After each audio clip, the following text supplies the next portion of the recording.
So I want to talk a bit about this essay I'm writing on Chinese Christians in Cambridge.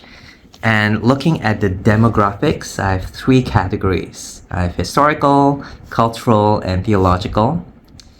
And under historical, I've noted three timelines when Chinese people moved to Cambridge. Prior to 1997, most of them were from Hong Kong. They spoke Cantonese. And that's because, if you remember, that was the year that Hong Kong integrated back into China. And so prior to that, lots of people were moving to the UK. And lots of them opened up Chinese restaurants, takeaways, and fish and chip shops. Yeah. But this changed in the 2000s because China opened up. And so lots of professionals now moved to the UK.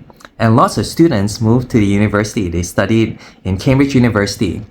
And to date, actually the largest number of international students by far are students from mainland China. So that's a significant shift. And finally, more recently in 2021, the UK government opened up visa access to British nationals in Hong Kong. So now people who are Cantonese speaking from Hong Kong were now moving to the UK, and they came as families, as professionals. And so many of them came that actually many Chinese churches doubled and tripled overnight. They became mega churches. So significant shifts in history. Looking at culture, I wanted to note that there's a town and gown divide. The town refers to people living in Cambridge. The gown refers to students who are studying in Cambridge University. That's because they wore these black academic gowns. They look like Batman. Yeah. And most of the missional work is focused on students. Actually, amongst the undergraduates, a student ministry began in Cambridge University. And so they have a long history of witnessing, doing mission work amongst them. But more recently, there's a focus on internationals. And most of the internationals are from mainland China. But also on postgraduates, because these are students who stay on, who work in the city and start integrating back into the local culture. So that's talking about culture. Finally, thinking about the theological richness in Cambridge. Cambridge is a very small city, only 30,000 people, only one big Sainsbury's grocery shop, but many, many churches. My goodness, there's Anglican, Charismatic, Baptist. And they're all doing a great job, reaching the internationals, reaching the Chinese people, but also the Chinese church. And there's a kind of theological question, should there be a Chinese church? Should we just be reaching the Chinese? Or should we try to be more inclusive and reach all the nations? But then again, the largest nation represented are the Chinese. So that's one theological debate.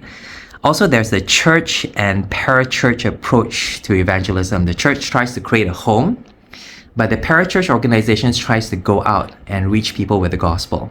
And the parachurch organizations are more sensitive to cultural differences, cultural challenges, especially in evangelism.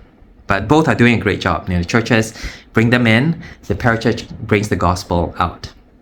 And so bringing these elements together, we see some lessons from mission work amongst Asian Christians, Chinese Christians in Cambridge.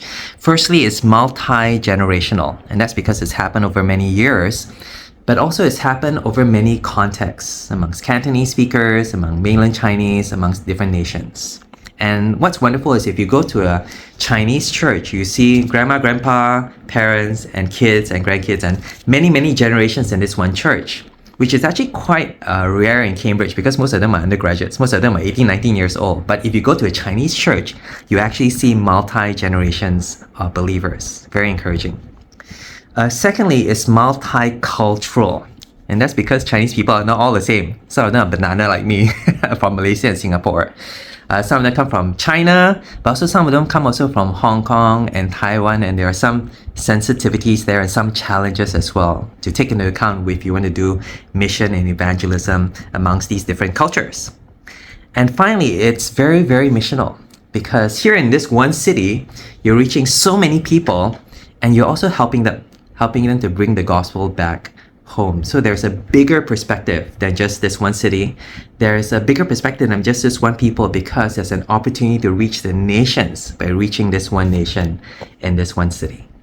So that's just some thoughts on my essay. Again, it's on Chinese Christians in Cambridge. Lived there for 20 plus years. Great thinking about it again. but also very, very encouraged to see what God has done in this city over the years.